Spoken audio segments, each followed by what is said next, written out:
ಬೆಂಗಳೂರಿನಲ್ಲಿ commercial cylinder ದರ ದುಬಾರಿ, ಜನರ ಜೇಬಿಗೆ ಬಿಸಿ ಮುಟ್ಟಿಸ್ತಿದೆ. ಹೋಟೆಲ್ ಮಾಲೀಕರು ಏನ್ ಮಾಡೋದು, ದರ ಏನಿಕೆ ಅನಿವಾರ್ಯ ಅಂತಿದ್ದಾರೆ. ಹೋಟೆಲ್ ಉದ್ಯಮ ಉಳಿಸಿಕೊಳ್ಳಲು ಇದೊಂದೇ ಮಾರ್ಗ ಅಂತಿದ್ದಾರೆ.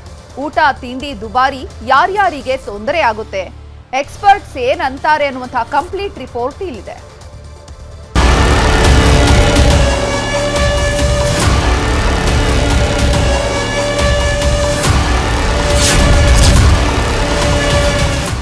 ಕಮರ್ಷಿಯಲ್ ಗ್ಯಾಸ್ನ ಬೆಲೆ ಏರಿಕೆಯಿಂದ ಹೋಟೆಲ್ಗಳಲ್ಲೂ ಕೂಡ ಊಟ ತಿಂಡಿಯ ಬೆಲೆ ಏರಿಕೆ ಆಗಿದೆ.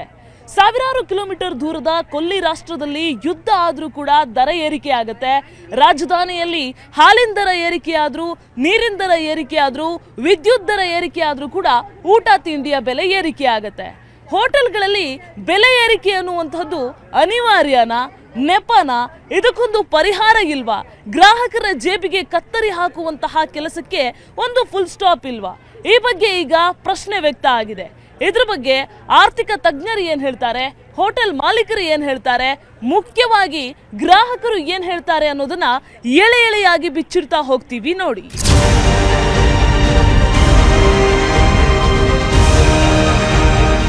ಸಿಲಿಕಾನ್ ಸಿಟಿಯಲ್ಲಿ 40ರಿಂದ 45 ಸಾವಿರ ಹೋಟೆಲ್ಗಳಿದ್ದು, ಅನೇಕ ಹೋಟೆಲ್ಗಳು ಗ್ಯಾಸ್ನ ದರ ಏರಿಕೆಯಿಂದ ಬಾಗಿಲು ಮುಚ್ಚುವ ಹಂತಕ್ಕೆ ಬಂದಿದೆ.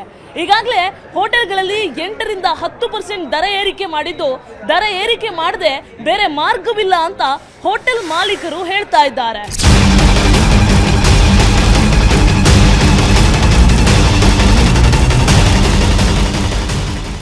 ಬೆಂಗಳೂರಿನಲ್ಲಿ ವಾಣಿಜ್ಯ ಬಳಕೆಯ ಗ್ಯಾಸ್ ದರ ಗಗನಕ್ಕೇರಿದೆ. ಕಮರ್ಷಿಯಲ್ ಗ್ಯಾಸ್ ದರದಲ್ಲಿ 45% ಏರಿಕೆಯಾಗಿದ್ದು, 5 ಕೆಜಿ ಕಮರ್ಷಿಯಲ್ ಗ್ಯಾಸ್ ದರ 606 ರೂಪಾಯಿ ಇದ್ದದ್ದು 831 ರೂಪಾಯಿ ಆಗಿದೆ. 19 ಕೆಜಿ ಗ್ಯಾಸ್ಗೆ 2161 ರೂಪಾಯಿ ಇದ್ದದ್ದು 3152 ರೂಪಾಯಿ ಆಗಿದೆ. 35 ಕೆಜಿಗೆ 3400 ರೂಪಾಯಿ ಇದ್ದದ್ದು 5230 ರೂಪಾಯಿ ಆಗಿದೆ. 47.5 ಕೆಜಿ ಗ್ಯಾಸ್ ಸಿಲಿಂಡರ್ಗೆ 5398 ರೂಪಾಯಿ ಇದ್ದದ್ದು 7875 ರೂಪಾಯಿ ಆಗಿದೆ. ಕಮರ್ಷಿಯಲ್ ಗ್ಯಾಸ್ ವ್ಯತ್ಯಯದ ಮಧ್ಯೆ ದರ ಏರಿಕೆ ಆಗಿರೋ ಕಾರಣ ಬೆಲೆ ಏರಿಕೆಯ ಹೊರೆ ಜನಸಾಮಾನ್ಯನ ಹೆಗಲಿಗೆ ಹೊರಿಸಲೇಬೇಕು ಅಂತಾರೆ ಹೋಟೆಲ್ ಮಾಲೀಕರು.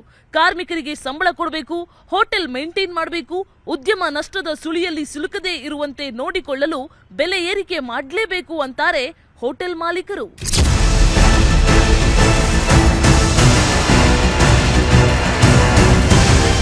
ದರ ಏರಿಕೆ ಮಾಡುವುದು ನಮ್ಮ ಕೊನೆಯ ಅಸ್ತ್ರ. ಆದಷ್ಟು ಮಟ್ಟಿಗೆ ನಾವು ನಮ್ಮ ಗ್ರಾಹಕರಿಗೆ ಎಟಕುವ ಬೆಲೆಯಲ್ಲಿ ಉಣಬಡಿಸ್ತಾ ಇದ್ದೇವೆ. ಬೆಲೆ ಏರಿಸಿದರೆ ನಮ್ಮ ಗ್ರಾಹಕರ ಸಂಖ್ಯೆ ಕಡಿಮೆ ಆಗ್ತದೆ, ನಮಗೆ ಗೊತ್ತು. ಆದುದರಿಂದ ಬೆಲೆ ಏರಿಸುವುದು ಕಡೆಯ ಪ್ರಯೋಗವಾಗ್ತದೆ. ಅನಿವಾರ್ಯ ಪರಿಸ್ಥಿತಿಗಳು ಬಂದಾಗ ಏರಿಸಲೇಬೇಕಾಗ್ತದೆ. ಖಂಡಿತವಾಗಲೂ ನಾವು ಗ್ರಾಹಕರ ಮೇಲೆ ಹಾಕಬೇಕಾಗಿರೋ ಹೊರೆ ಅಲ್ಲ, ಆದರೆ ನಮ್ಮ ಅನಿವಾರ್ಯ ಪರಿಸ್ಥಿತಿ. ಏಕಾಏಕಿ 993 ರೂಪಾಯಿ ನಿನ್ನೆ ಕೇಂದ್ರ ಸರ್ಕಾರ ಗ್ಯಾಸ್ ಸಿಲಿಂಡರ್ ಮೇಲೆ ಜಾಸ್ತಿ ಮಾಡಿದೆ. ಈ 990 ರೂಪಾಯಿ ತುಂಬ ಜಾಸ್ತಿ. ಹಾಗಾಗಿ ನಾವು ಅನಿವಾರ್ಯ ಪರಿಸ್ಥಿತಿಯಲ್ಲಿ ಬೆಲೆ ಏರಿಕೆ ಮಾಡಿದ್ದೀವಿ ಇವತ್ತು.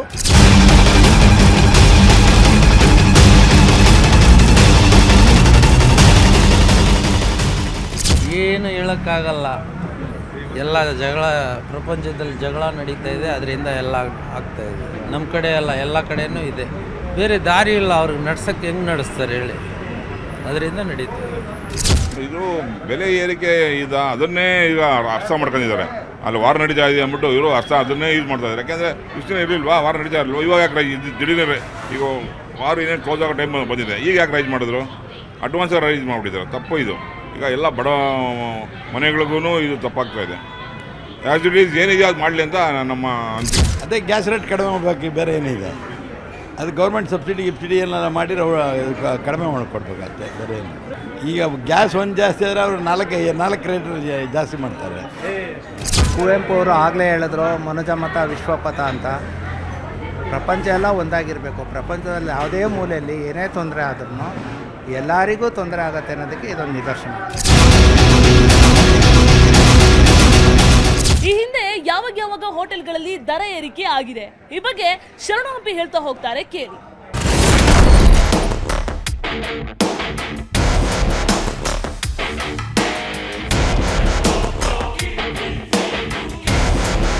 ಕಮರ್ಷಿಯಲ್ ಗ್ಯಾಸ್ ಅಭಾವ ಮತ್ತು ದುಪ್ಪಟ್ಟು ದರ ಹೆಚ್ಚಳ ಆದ ಹಿನ್ನೆಲೆಯಲ್ಲಿ ಈಗಾಗಲೇ ಕೆಲ ಹೋಟೆಲ್ನವರು ದರ ಏರಿಕೆ ಮಾಡಿದ್ರೆ ಕೆಲ ಹೋಟೆಲ್ನವರು ಇನ್ನೂ ಕೂಡ ಕೆಲ ದಿನಗಳ ನಂತರ ದರ ಏರಿಕೆ ಮಾಡುವಂಥ ನಿರ್ಧಾರಕ್ಕೆ ಮುಂದಾಗ್ತಾ ಇದ್ದಾರೆ. ಹಾಗಾದರೆ ಈ ಹಿಂದೆ ಹಾಲಿನ ದರ ಹೆಚ್ಚಳ ಆದಾಗ, ನೀರಿನ ದರ ಹೆಚ್ಚಳ ಆದಾಗ ಏನಾದರೂ ಹೋಟೆಲ್ ತಿಂಡಿ ತಿನಿಸುಗಳ ದರ ಹೆಚ್ಚಾಗಿತ್ತಾ? ಈ ಕುರಿತ ರಿಪೋರ್ಟ್ ಇಲ್ಲಿದೆ. ಕೊಲ್ಲಿ ರಾಷ್ಟ್ರಗಳಲ್ಲಿ ಯುದ್ಧ ಆಯಿತು ದರದ ಏರಿಕೆ ಪ್ರತಿಯೊಬ್ಬ ಜನಸಾಮಾನ್ಯ ಮಧ್ಯಮ ವರ್ಗದವರಿಗೆ ತಡ್ತಾ ಇದೆ. ಅದರಲ್ಲೂ ಕೂಡ ಹೋಟೆಲ್ ಉದ್ಯಮಕ್ಕಂತೂ ಬಹಳ ಸಂಕಷ್ಟ ಒಡ್ತಾ ಇದ್ದು ಕಮರ್ಷಿಯಲ್ ಗ್ಯಾಸ್ ಸಿಗ್ತಾನೇ ಇಲ್ಲ. ಅದರ ಜೊತೆಗೆ ಈಗ ಕೇಂದ್ರ ಸರ್ಕಾರ ಅಧಿಕೃತವಾಗಿ ದರವನ್ನು ಹೆಚ್ಚಳ ಮಾಡಿದರು. ಇದೀಗ ಮತ್ತೊಂದು ಸರಿ ದರ ಹೆಚ್ಚಳ ಮಾಡೋದು ಅನಿವಾರ್ಯ ಆಗ್ತಿದೆಯಲ್ಲ ಅಂಥೇಳಿ ಹೋಟೆಲ್ ಮಾಲೀಕರು ಕೂಡ ಹಿಂದೇಟಾಗ್ತಾ ಇದ್ದಾರೆ. ಆದರೆ ಇದು ಅನಿವಾರ್ಯ, ದರ ಹೆಚ್ಚಳ ಮಾಡುವಂಥ ಪ್ರಕ್ರಿಯೆಯನ್ನು ಈಗಾಗಲೇ ಬಹುತೇಕ ಹೋಟೆಲ್ನವರು 10% 20% ಮಾಡಿದ್ದಾರೆ. ಹಾಗಾದರೆ ಈ ಫುಡ್ ಮೆನು ಮೊದಲು ಇದ್ದ ದರ ಎಷ್ಟು, ಈಗಿರುವಂಥ ದರ ಎಷ್ಟು, ಟೀ ಕಾಫಿಯ ದರ ಮೊದಲಿದ್ದೆಷ್ಟು, ಈಗೆಷ್ಟು, ಇದನ್ನು ನೋಡ್ತಾ ಹೋಗೋದಾದರೆ ಊಟ ಹಿಂದಿನ ದರ 120 ರೂಪಾಯಿ ಇದ್ದರೆ ಈಗ 140 ರೂಪಾಯಿ. ಅಂದರೆ ಊಟ 110 ರೂಪಾಯಿಂದ 20ವರೆಗೂ ಹೆಚ್ಚಳ ಮಾಡಿದ್ದಾರೆ. ಇನ್ನು ದೋಸೆ ರೀತಿಯಾದಂಥ ತಿಂಡಿ ಪದಾರ್ಥಗಳು ಹಿಂದಿನ ದರ 60 ರೂಪಾಯಿಂದ 90 ರೂಪಾಯಿ ಇರ್ತಾ ಇತ್ತು. ಈಗಿನ ದರ ಅದು 80ರಿಂದ 110 ರೂಪಾಯಿವರೆಗೂ ಕೂಡ ಏರಿಕೆಯಾಗಿದೆ. ಇನ್ನು ಟೀ ಈ ಹಿಂದಿನ ದರ 15 ರೂಪಾಯಿಯಿಂದ 30 ರೂಪಾಯಿವರೆಗೂ ಕೂಡ ಇದ್ದಿದ್ದು ಈಗ ಅದರ ದರ 10ರಿಂದ 15 ರೂಪಾಯಿ ಜಾಸ್ತಿ ಮಾಡಿದ್ದಾರೆ. ಅಂದರೆ ನಿಮಗೆ 20ರಿಂದ ಅದು 50 ರೂಪಾಯಿವರೆಗೂ ಕೂಡ ಹೋಗುತ್ತೆ. ಕೆಲ ಹೋಟೆಲ್ಗಳ ಮೇಲೆ ಡಿಪೆಂಡ್ ಆಗೋದು. ಇದೇ ರೀತಿ ಕಾಫಿನೂ ಕೂಡ ಸೇಮ್ 10ರಿಂದ 15 ರೂಪಾಯಿ ಹೆಚ್ಚಳ ಆಗಿರೋದು. ಇನ್ನು ಬೇರೆ ಬೇರೆ ರೀತಿಯಾಗಿ ನಿಮಗೆ ಪೂರಿ ನೋಡ್ತಾ ಹೋದರೆ 50 ರೂಪಾಯಿ 60 ರೂಪಾಯಿ ಇರೋದು ಈಗಿನ ದರ 80 ರೂಪಾಯಿ ಆಗಿದೆ. ಇದೇ ರೀತಿಯಾಗಿ ನಗರದ ಬಹುತೇಕ ಈಗಾಗಲೇ 50% ಹೋಟೆಲ್ಗಳಲ್ಲಿ ದರವನ್ನು ಹೆಚ್ಚಳ ಮಾಡಿದ್ದಾರೆ. ಪಬ್ಲಿಕ್ ಅವ್ರಿಗೆ ಕಷ್ಟ ಆಗುತ್ತಲ್ಲ, ಅದರ ಹೆಸರಲ್ಲೇ ದುಡ್ಡು ಮಾಡ್ಕೊಳ್ತಾರೆ. ಬೇಕಾದ್ರೆ ಹಾಗೆ ನಡ್ಸ್ಕೊಂಡು ಹೋಗ್ಬೋದು ಅವರು. ಆದರೆ want to make the money ಅಲ್ವಾ. ವಿಟಮಿನ್ ಎಂ ಬೇಕು ಅವ್ರಿಗೆ. ಯಾರು ಏನಾಗುತ್ತೆ ಅವ್ರಿಗೆ. ಸರ್ಕಾರನೇ ಆಗಿದೆ, ಏನು ಮಾಡೋಕ್ಕಾಗುತ್ತೆ. 40% ಜಾಸ್ತಿ ಆಗಿದೆ ರೇಟ್ಸ್. ಒಂದೊಂದು ಕಡೆ ಒಂದೊಂದು ರೇಟು. 12 ಸಿಗ್ತಾ ಇದ್ದಿದ್ದು ಕಾಫಿ ಟೀ ಇವತ್ತು ಮಾಮೂಲು ಅಂಗಡಿಯಲ್ಲಿ 20-25 ರೂಪಾಯಿ ಆಗಿದೆ. ನಮ್ಮ ಅಜ್ಜ 10 ರೂಪಾಯಿಗೆ ತಿಂಗಳ ಸಂಬಳ, ಇವತ್ತು ಟೀಚರ್ಗೆ 1 ಲಕ್ಷ. ಹಾಗಾದ್ರೆ ಅವರು 10-15 ಜನ ಸಂಸಾರ ಬದುಕ್ತಾ ಇದ್ರು. ಈಗ 4 ಜನ ಸಂಸಾರ ಸಾಕಾಗ್ತಾ ಇಲ್ಲ 1 ಲಕ್ಷ ಬಂದ್ರು. ಏನು ಮಾಡೋಕ್ಕಾಗಲ್ಲ ಸರ್. ಇವಾಗ ಅವ್ರದ್ದು ನಡಿಬೇಕು ಅಂದ್ರೆ ಗ್ರಾಹಕರ ಮೇಲೆ ಹಾಕ್ಲೇಬೇಕಲ್ವಾ. ಅದರಿಂದ ಗ್ಯಾಸ್ ಸಿಗ್ತಾ ಇಲ್ಲ ಅನ್ನೋ ಒಂದು ರೀಸನ್ ಮೇಲೆ ಹಾಕ್ತಾ ಇದ್ದಾರೆ. ಏನು ಗ್ಯಾಸ್ ಬಂದ ಮೇಲೆ ತಿರ್ಗಾ ರಿಟರ್ನ್ ಟು ಓಲ್ಡ್ ರೇಟ್ ಬರ್ತೀವಿ ಅಂತ ಇದ್ದಾರೆ. ನೋಡಬೇಕು. ಈಗೆಲ್ಲ ಆ್ಯಕ್ಚುಲಿ 5 to 10 ರೂಪೀಸ್ ರೇಟ್ ಆಗಿದೆ ಪರ್ ರೋಲ್. ಕಾಫಿಗೆ 5 ರೂಪೀಸು, ತಿಂಡಿ ಮೇಲೆ 10-15 ಡಿಪೆಂಡಿಂಗ್ ಆನ್ ಏರಿಯಾ. ಸರ್ಕಾರ ಫ್ರೀ ಕೊಟ್ಟು ಎಲ್ಲರನ್ನೂ ಅಧ್ವಾನ ಮಾಡ್ತಾರೆ. ಪ್ರತಿಯೊಬ್ಬರು ಎಲ್ಲ ಪಕ್ಷದವರು ಪ್ರತಿಯೊಂದು ತಪ್ಪು ಮಾಡ್ತಾರೆ. ಪ್ರತಿಯೊಬ್ಬ ಪಕ್ಷದವರು ತಪ್ಪು ಮಾಡ್ತಾರೆ. ಯಾರಿಗೂ ಫ್ರೀ ಕೊಡಬಾರ್ದು. ಕಷ್ಟಪಟ್ಟು ದುಡ್ಡು ತಿನ್ನೋದು ಕಲಿಸ್ಕೊಡ್ಬೇಕು. ಇವಾಗ ಹೋಟ್ಲವ್ರಿಗೆ ಗ್ಯಾಸ್ ಜಾಸ್ತಿ ಮಾಡಿದ್ರು, ಅವರು ಕೆಲಸವ್ರಿಗೆ ಸಂಬಳ ಕೊಡ್ತಾರೆ. ತಿಂಡಿ ಜಾಸ್ತಿ ಮಾಡಬೇಕು, ಜನಗಳು ಬೈತಾರೆ. ಅವರು ಯಾರಿಗೂ ಅಂತ ಹೇಳ್ಕೊಳಕ್ಕೂ ಆಗಲ್ಲ. ಹೋಟ್ಲ್ ನೋಡಿದ್ರೆ ಕಷ್ಟ, ಪ್ರತಿಯೊಂದು ಕಷ್ಟ ಇದೆ. ಗ್ಯಾಸ್ ಜಾಸ್ತಿ ಮಾಡಿರೋದಕ್ಕೆ ತುಂಬ ಕಷ್ಟ.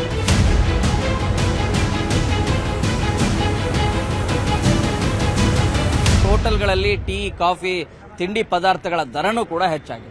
ಹಾಗಾದರೆ ಈ ಕುರಿತು ಜನರು ಏನು ಹೇಳಿದ್ದಾರೆ? ಈ ಕುರಿತ ರಿಪೋರ್ಟ್ ಮಂಜು ಆರೆ ಕಡೆಯಿಂದ.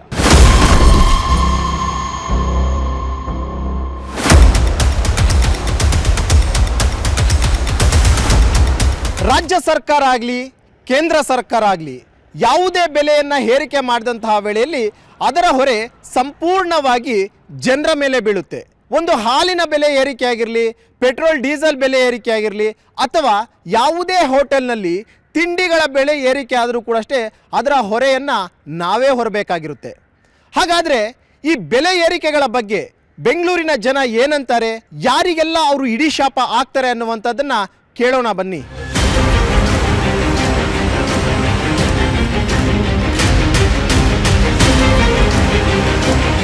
ಎಲ್ಲರಿಗೂ ದುಡಿಮೆ ಕಡಿಮೆ ಆಗಿದೆ. ಎಲ್ಲರೂ ಮಿಡಿಲ್ ಕ್ಲಾಸ್ ಫ್ಯಾಮಿಲಿ ಇರೋದು. ಇಲ್ಲಿ ಬಂದು surrounding full middle class family ಇರೋದು. ಅಂಗಡಿ ಹಾಕಿದ್ರು ಮಿಡಿಲ್ ಕ್ಲಾಸ್ ಫ್ಯಾಮಿಲಿ. ಒಂದು ದಿವಸಕ್ಕೆ 500 ರೂಪಾಯಿ ದುಡಿದ್ರೆ ಅವತ್ತು ಅವ್ರಿಗೆ ಇದು ಆಗುತ್ತೆ. ಇವಾಗ 50 ರೂಪಾಯಿ, ಫಸ್ಟು 30 ರೂಪಾಯಿ ಇತ್ತು ಅನ್ನ ಸಾಂಬಾರು, ಇವಾಗ 50 ರೂಪಾಯಿ ಆಗಿದೆ. ವಾಟರ್ ಬಿಲ್ ಜಾಸ್ತಿ ಆಗಿದೆ, ಕರೆಂಟ್ ಬಿಲ್ ಜಾಸ್ತಿ ಆಗಿದೆ, ನೀರು ಬಿಲ್ಲು ಜಾಸ್ತಿ ಆಗಿದೆ. ನಾನು ಆಲ್ರೆಡಿ ಬುಕ್ ಮಾಡಿದ್ದೀನಿ, 40 ದಿವಸ ಆಗಿದೆ ಸಿಲಿಂಡ್ರ್ ಬರೋಕ್ಕೆ. ಅದರಿಂದ ಸಿಕ್ಕಾಪಟ್ಟ ಸಮಸ್ಯೆ ಆಗಿದೆ ಸರ್. 50-60 ರೂಪಾಯಿದಲ್ಲಿ ಊಟ ಮಾಡೋರು 150-200 ರೂಪಾಯಿ ಊಟ ರೇಟ್ ಮಾಡಿದ್ದಾರೆ. ರೂಪಾಯಿ ಟೀ ಸಿಗೋದು 15 ರೂಪಾಯಿ ಟೀ ರೇಟ್ ಮಾಡಿದ್ದಾರೆ. ಎಲ್ಲ ರೇಟ್ಗಳು ಜಾಸ್ತಿ ಆಗಿದ್ದಾವೆ. ಈಗ ಎಲ್ಲ ಬಸ್ಸಿನ ರೇಟ್ಗಳು ಜಾಸ್ತಿ, ಮತ್ತು ಪಾಪ ಹೋಗೋರಿಗೆ ಬರೋರಿಗೆ ಆಟೋದಲ್ಲಿ ಹೋಗಲಿ, ಎಲ್ಲ ಟ್ಯಾಕ್ಸಿಯಲ್ಲಿ ಹೋಗಲಿ, ಎಲ್ಲ ಬಾಡಿಗೆಗಳು ಜಾಸ್ತಿ. ಕೇಳಿದ್ರೆ ಗ್ಯಾಸ್ ಇಲ್ಲ, ಪೆಟ್ರೋಲ್ ಬೆಲೆ ಹೊರಗಡೆ ಅಲ್ಲಿ ಎಲ್ಲೋ ಜಗಳ ಆಗ್ತಾ ಇರೋದು ಇಲ್ಲಿ ನಮ್ಮ ಇಂಡಿಯಾಗೆ ಎಫೆಕ್ಟ್ ಆಗಿದೆ. ಅವರು ಕೂಲಿ ಕೆಲಸ ಮಾಡಿ ಏನೋ ಒಂದು 500-700 ದುಡಿತಾರೆ. ಅದರಲ್ಲಿ ಎಲ್ಲದನ್ನು ಮ್ಯಾನೇಜ್ ಮಾಡ್ಕೊಂಡು ಹೋಗೋದು ಅಂತಂದರೆ ತುಂಬ ಕಷ್ಟ ಆಗುತ್ತೆ. ಅದರಲ್ಲಿ ಬೇರೆ ದಿನನಿತ್ಯ ವಸ್ತುಗಳ ದರ ಅನ್ನೋದು ಜಾಸ್ತಿ ಆಯಿತು. ಇನ್ಕಮ್ ಜಾಸ್ತಿ ಆಯಿತು ಅಂದರೆ ದರ ಜಾಸ್ತಿ ಆದ್ರೂ ನಡೆಯುತ್ತೆ. ಇಲ್ಲಿ ದರ ಜಾಸ್ತಿ ಆಗಿ ಇನ್ಕಮ್ ಕಡಿಮೆ ಇದ್ದರೆ ಇನ್ನು ಏನು ಮ್ಯಾನೇಜ್ ಮಾಡೋಕ್ಕಾಗುತ್ತೆ? ಯುದ್ಧ ಚಾಲಾಗಿ 2 ತಿಂಗಳಾತ್ರಿ, ಆಗ ಬರಲಿಲ್ಲ. ಈಗ ಯಾಕೆ ಬತ್ತು ನಿಮ್ಗೆ ನಿಮ್ಮ ಬೆಳೆ ಬೇಯಿಸ್ಕೊಳಕ್ಕೆ? ಈ 5 ಚುನಾವಣೆ ಮುಗಿದ ನಂತರ ಮತ್ತೂ ಜನರ ತಲೆ ಮೇಲೆ ಟೊಪ್ಪಿಗೆ ಇಡಾಕನ ಈ ಹುನ್ನಾರ ಮಾಡತ್ತೀರಿ ಏನು? ಇವತ್ತಿಗೂ ಪೆಟ್ರೋಲ್ ರೇಟ, ಡೀಸೆಲ್ ರೇಟ ಕಡಿಮೆ ಇದ್ದಂಥ ಸಂದರ್ಭದಾಗ ನೀವು ಎಷ್ಟು ಹಾಕಿರಿ? 53 ರೂಪಾಯಿ ಪೆಟ್ರೋಲ್ ಮಾಡ್ತಂತ ಹೇಳಿದವ್ರ 103 ರೂಪಾಯಿ ಮಾಡಿಟ್ರಿ. ಎಲ್ಲ ಪಾರ್ಟಿಯವರು ರೊಕ್ಕ ಕೊಟ್ಟ ರೊಕ್ಕ ತೆಗ್ಯಾವ್ರ, ರೊಕ್ಕ ತೆಗ್ಯಾವ್ರಿ. ಇಲ್ಲಿ ವ್ಯಾಪಾರ ನಡೆದೈತಿ, ಪ್ರಜಾಪ್ರಭುತ್ವ ಅಂತೂ ಇಲ್ಲವೇ ಇಲ್ಲ.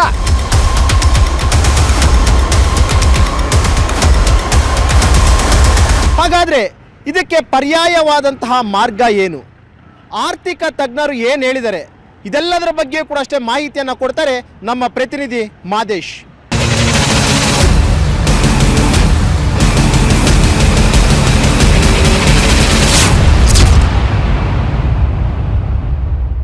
ಈ ಸಾಲು ಬೆಲೆ ಏರಿಕೆಯಿಂದ ಹೋಟೆಲ್ ಉದ್ಯಮದಾರರಿಗೆ ಯಾವ ರೀತಿ ಸಮಸ್ಯೆಗಳು ಎದುರಾಗುತ್ತೆ, ಏನೆಲ್ಲ ಚಾಲೆಂಜಸ್ಗಳನ್ನು ಅವರು ಎದುರಿಸಬೇಕಾಗುತ್ತೆ, ಈ ಎಲ್ಲದರ ಬಗ್ಗೆ ಬಿಸಿನೆಸ್ ಎಕ್ಸ್ಪರ್ಟ್ ಏನು ಹೇಳ್ತಾರೆ, ಕೊನೆ ಆಪ್ಷನ್ಗಳೇನು, ಮತ್ತೆ ಈ ಎಲ್ಲದರ ಎಫೆಕ್ಟ್ ಜನರಿಗೆ ಯಾವ ರೀತಿ ತಟ್ಟುತ್ತೆ ಅನ್ನೋದ್ರ ಬಗ್ಗೆ ಬಿಸಿನೆಸ್ ಎಕ್ಸ್ಪರ್ಟ್ಗಳು ಏನೆಲ್ಲ ಹೇಳ್ತಾರೆ ಅನ್ನೋದ್ರ ಬಗ್ಗೆ ನಾನು ನಿಮಗೆ ಎಕ್ಸ್ಪ್ಲೇನ್ ಮಾಡ್ತಾ ಹೋಗ್ತೀನಿ.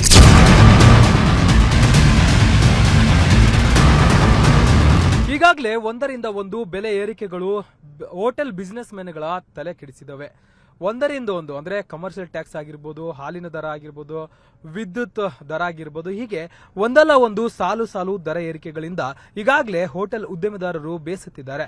ಇದರ ನಡುವೆ ಈಗ LPG ಗ್ಯಾಸ್ ಸಿಲಿಂಡರ್ನ ಏರಿಕೆ ಕೂಡ ಸಾಕಷ್ಟು ಸಮಸ್ಯೆ ಆಗ್ತಿದೆ ಅಂತ ಹೇಳಿ ಬಿಸಿನೆಸ್ ಎಕ್ಸ್ಪರ್ಟ್ಗಳು ಕೂಡ ಅದನ್ನೇ ಹೇಳ್ತಿದ್ದಾರೆ. ಹೋಟೆಲ್ನಲ್ಲಿ ಇರುವಂತಹ ಒಂದಷ್ಟು ಅಂದ್ರೆ ಸಿಬ್ಬಂದಿಗಳ ವಿಚಾರವೂ ಕೂಡ, ಅವರ ಸಿಬ್ಬಂದಿಯ ಮ್ಯಾನೇಜ್ಮೆಂಟ್ ಈಗಾಗಲೇ ದೊಡ್ಡ ತಲೆನೋವಾಗಿರುತ್ತೆ. ಅವರಿಗೆ ಸಂಬಳ ಆಗಿರ್ಬೋದು, ಬೇರೆ ಬೇರೆ ವಿಚಾರದಲ್ಲೂ ಕೂಡ ಈಗ ಹೋಟೆಲ್ ಉದ್ಯಮದವರು ಪ್ರತಿ ಬಾರಿಯೂ ಕೂಡ ಸಮಸ್ಯೆಯನ್ನ ಎದುರಿಸಿರ್ತಾರೆ. ಇದರ ನಡುವೆ ಈ ರೀತಿಯಾದಂತಹ ಸಾಲು ಬೆಲೆ ಏರಿಕೆಗಳು ಎಲ್ಲವನ್ನೂ ಕೂಡ ಹೋಟೆಲ್ನ ಒಂದು ಮೆನುನಲ್ಲೂ ಕೂಡ ಏರಿಕೆ ಮಾಡುವಂತ ಆಪ್ಷನ್ಗಳಿಗೆ ತಂದು ನಿಲ್ಲಿಸುತ್ತೆ. ಹೀಗಾಗಿ ಮತ್ತೆ 10% ದರ ಏರಿಕೆ ಅಂದ್ರೆ ಹೋಟೆಲ್ನಲ್ಲಿ ಸಿಗುವಂತಹ ಒಂದು ಪದಾರ್ಥಗಳ ದರ ಏರಿಕೆಗಳಿಂದಲೇ ಅದನ್ನ ರಿಕವರಿ ಮಾಡಿಕೊಳ್ಳುವಂತ ಕೆಲಸವನ್ನ ಹೋಟೆಲ್ ಉದ್ಯಮದಾರರು ಮಾಡಬೇಕಾಗುತ್ತೆ. ಸರ್, ಯಾವುದೇ ಹೋಟ್ಲು ಅವರ ಕಾಸ್ಟ್ ಏನಿದೆ ಅದರಲ್ಲಿ 6ರಿಂದ 8% ಫ್ಯೂಯಲ್ ಮೇಲೆ ಹೋಗುತ್ತೆ. 6ರಿಂದ 8% ಫ್ಯೂಯಲ್ ಮೇಲೆ ಹೋಗುತ್ತೆ. Cost over all food development food cost ಏನಿದೆ ಅದು 20ರಿಂದ 25% ಇರುತ್ತೆ.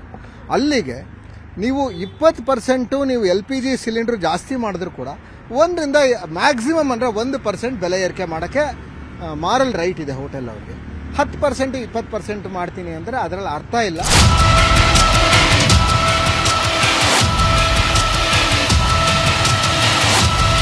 ಕೇಳಿದ್ರಲ್ಲ, ಸದ್ಯಕ್ಕಂತೂ ಪ್ರತಿಭಟನೆ ಮಾಡುವ ಮನಸ್ಥಿತಿಯಲ್ಲಿ ರಾಜ್ಯದ ಹೋಟೆಲ್ ಮಾಲೀಕರಿಲ್ಲ. ಬದಲಿಗೆ ಸರ್ಕಾರದ ಮನವೊಲಿಕೆ ಮಾಡುವಂತಹ ಪ್ರಯಾಸದಲ್ಲಿದ್ದಾರೆ, ಪರ್ಯಾಯ ಮಾರ್ಗವನ್ನ ಕಂಡುಕೊಳ್ಳುವಂತಹ ಪ್ರಯತ್ನದಲ್ಲಿದ್ದಾರೆ.